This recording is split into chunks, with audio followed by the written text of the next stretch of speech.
Boynuna kara bağımda düşman at oynadı araz boyunca. Kalbim kan ağlayır bu genç yaşımda. Gel boyuna kurban ay vatan ol.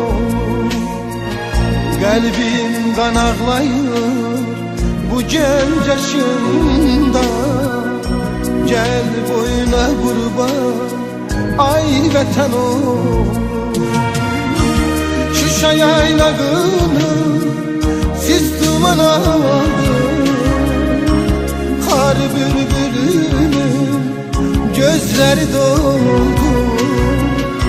Tophana meşesi saçını yoldu.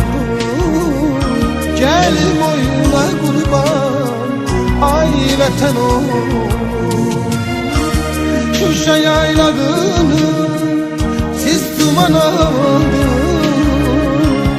Kar bülbülünün gözleri doldu.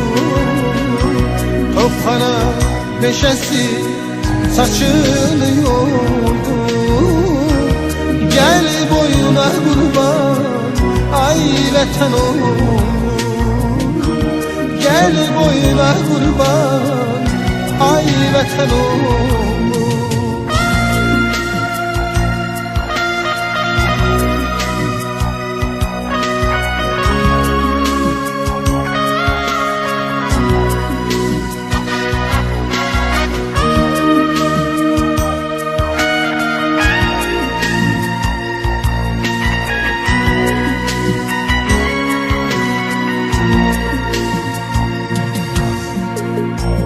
Devran başımıza neler dilir.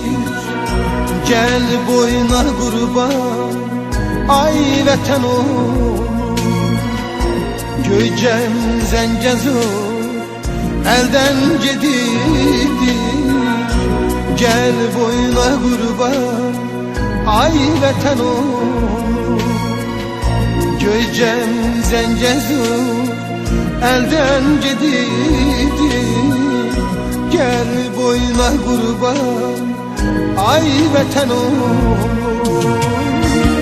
Şuşa yaylağını sis duman aldı.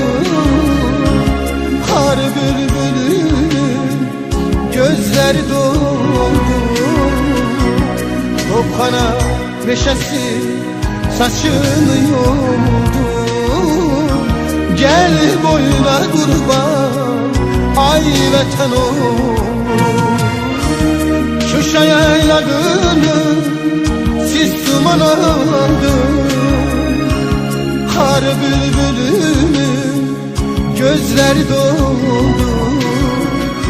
Tophana meşesi saçını yoldu. Gel boyuna kurban ay vatan ol. Gel boyuna kurban ay vatan ol.